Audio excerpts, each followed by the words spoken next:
April is the cruelest month, breeding lilacs out of the dead land, mixing memory and desire, stirring dull roots with spring rain.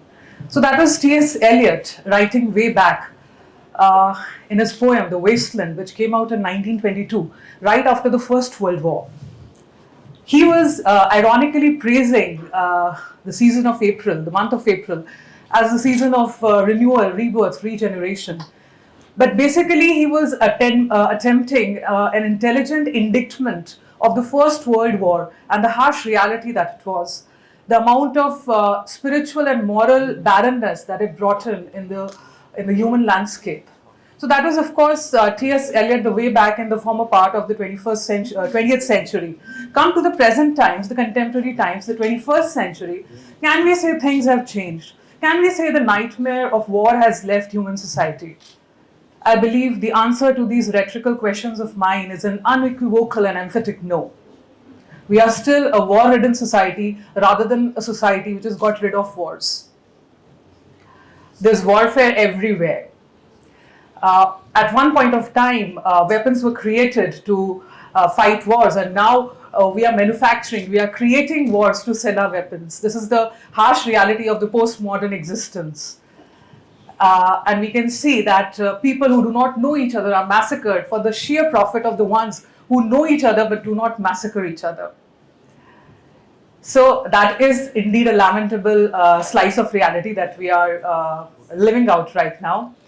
One very important aspect and a very flattering one of war, I believe, is that unlike human beings, it is non-discriminatory. When war descends humanity, it sabotages everything and everyone in its trail. It doesn't see whether a person is a black or a white, a rich or poor, a homosexual, a heterosexual, an American or an Asian, an old person, a young adult, or a toddler or just an infant. It just kills everything and everyone. And that brings me to the meat of the matter, that is the impact of war on children. Needless to say, the section of society which requires a most, or rather utmost love, care and protection is children. And it is they who are victimized and rendered most vulnerable during warfare. Many researchers, studies and surveys have borne testimony to the fact that children's physical, emotional, psychological makeup is torn apart whenever an armed conflict breaks out anywhere in the world. For example, right now in Gaza Strip, it has been reported that more than 14,500 children have been killed and thousands more injured. Now, what data is this? It is very difficult to figure it out and to comprehend. Not one child in Gaza doesn't know what it means to be displaced. Gaza, in fact, has been dubbed as a graveyard for children. In Ukraine, 1 out of 5 children has lost his parent, his relative or a friend. And the war casualties on children has spiked to 57% in 2024 to the one compared in 2023. UN too has come up with this data that 52 million children in the places like Sudan, Myanmar, Gaza, Ukraine do not have access to basic education because of the ongoing armed conflict there.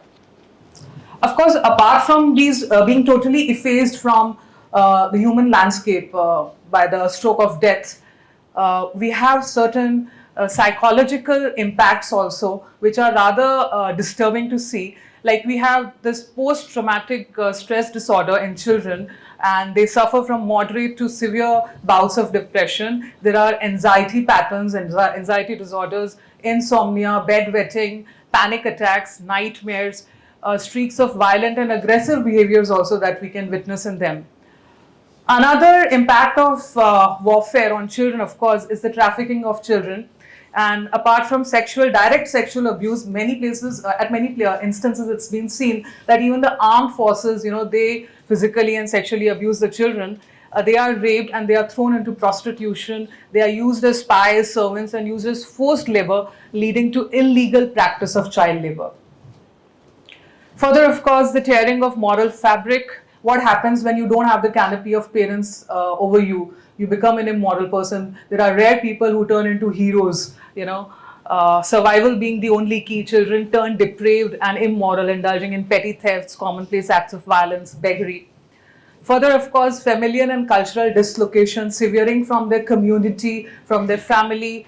They become totally unhealthy and not so wholesome personalities while evolving as human beings.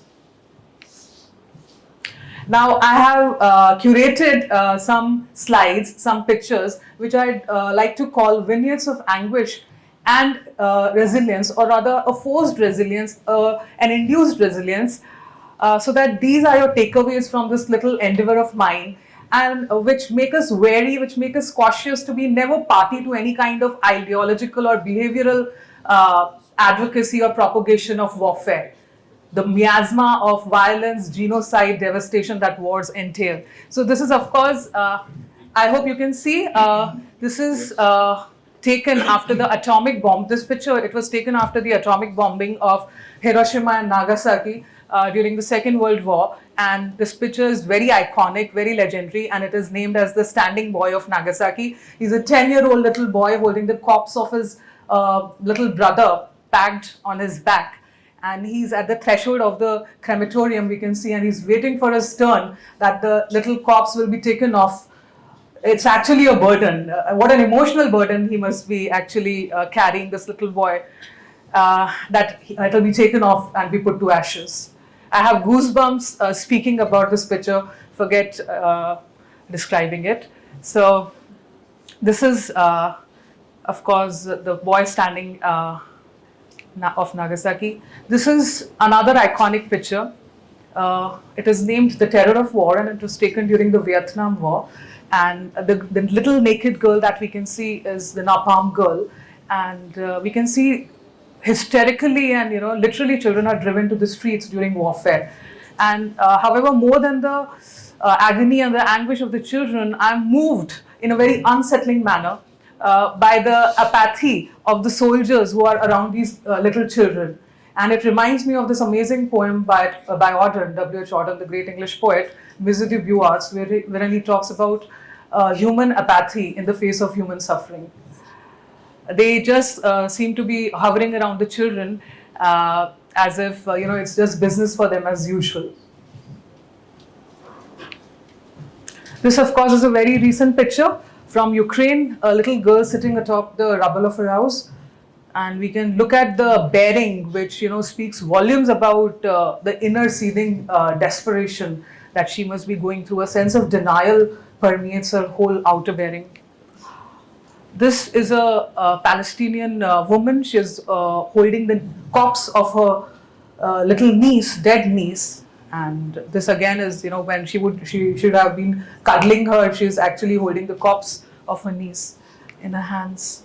And now here we have, the positions have been changed, and this is a little boy looking stupefied and tearful at his injured mother. Again from, Palestine, this picture is, and he's looking stupefied and totally, clueless as what he's going to do if something happens to his mother.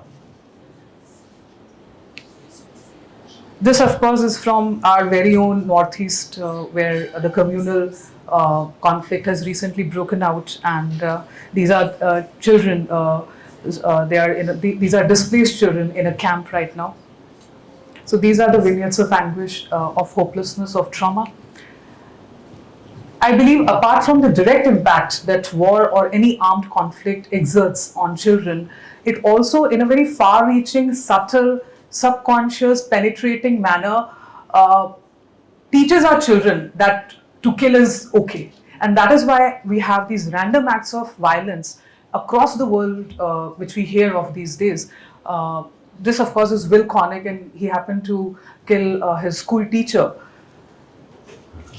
And of course, it also reminds me of the recently watched Netflix series Adolescence, wherein we have Jamie, who stabs his fellow girl, Katie, to death. So from where do our children, they learn these practice of violence? From where do they get these, the sense of fearlessness, aggression, these gutsy guts, this is audacity to kill somebody, and as if it is okay to kill and be done with the problem and the person? I think that also can be attributed in a very far-reaching, indirect yet very potent manner to the armed conflicts that we, the so-called modern and enlightened and progressive human society, is constantly indulging itself in. So, to quote from my very own poem, the storm heaves with exhausted fury, and the reeds of life are once again erect. So, after these vignettes of anguish, we come to these vignettes of resilience, of hope, and we have this little boy Majid from Gaza. He's in a makeshift tent right now, and he looks cool, composed, trying to come to terms with life, and he bakes his bread, and I believe he tries to gain his sanity. This, of course, is Roda from Ukraine, a budding footballer, boxing champ, musician. She is also living in a makeshift tent in Ukraine for the past 9 months. And when she was asked what is her dream right now, she told that my only dream right now is to get back to my house, to my home. Look at the quality of dreams we are bequeathing our children with. This, of course, is Ali from Syria. He's one of the refugee families who've moved to Jordan because of the 12-year-long Syrian battle which is going on there, and he's also somehow trying to gain access to education, to information. This is Dmitry, a 7-year-old in Ukraine who has lost his hearing and speaking abilities because of the constant bombings and the loudness and the harshness that it entails. And however, now he's gradually getting back, his reeds of life are also getting back to life, getting erect, and he's learning to speak. We can see this visage, he looks so subdued and hushed, holding on his soft toy. This, of course, is Alex from Ukraine, and we can see him making paper planes. When he was asked, what do you want to be when you when you grow up, he did not say, I want to become a musician, a writer, a poet. He said, I want to become a soldier so that I can win back my land in Ukraine. That's not a good dream. That this dream bears a certain belligerence and aggression. I would have been happier as a teacher had he said, I would like to become a writer or a painter or a singer. This, of course, is Leila from Gaza, and she herself has experienced the trauma of war, and now she is helping other children by protecting their rights via social media. This is so heroic. These are, of course, our children in Manipur in one of the trauma response relief camp, trying to get on with life with some hope and fortitude. So I believe we as humanity, we as society, need to do some real soul searching as to what we want, that we want, why we want what we want, what are the means, and who's paying the price of getting what we want. We need to get our act together. So, and we need to realize whether we want to have more of the vignettes of anguish and a forced or an induced resilience and fortitude, or we want to have pictures and vignettes like these of these happy children exuding amity, bohom, wholesomeness, and actually a fruition of hope for tomorrow. We got to decide. It's high time, I believe. And we can just, I believe, gain this ideal of peace and happiness by following the clarion call of the Living Theatre, an avant-garde company, a theatre company way back in 1970s, which propagated a more communal and cooperative expression of the power structures in society rather than more hierarchical and oppressive ones. It said, make love, not war. Maybe through this, we can, bequeath our children with a legacy of happiness, of amity, and we can then envision a world wherein our children are holding books and balloons in their hands and not bruises and bombs.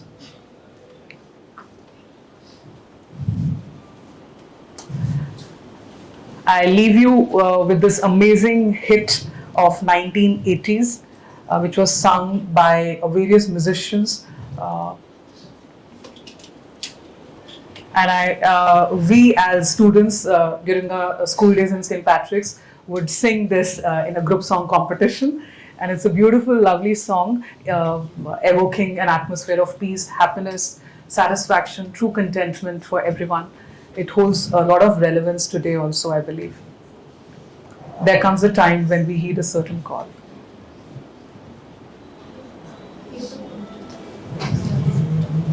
Must come together as one. There are people dying. Oh, it's time to lend a hand to the greatest gift of all. We can't go on pretending day by day, 'cause I know somewhere soon it could change. We are a part of God's great big family. And the truth, you know, love is all we need. We are the world, we are the children, we are the ones who make it better than. So let's start giving. Thank you.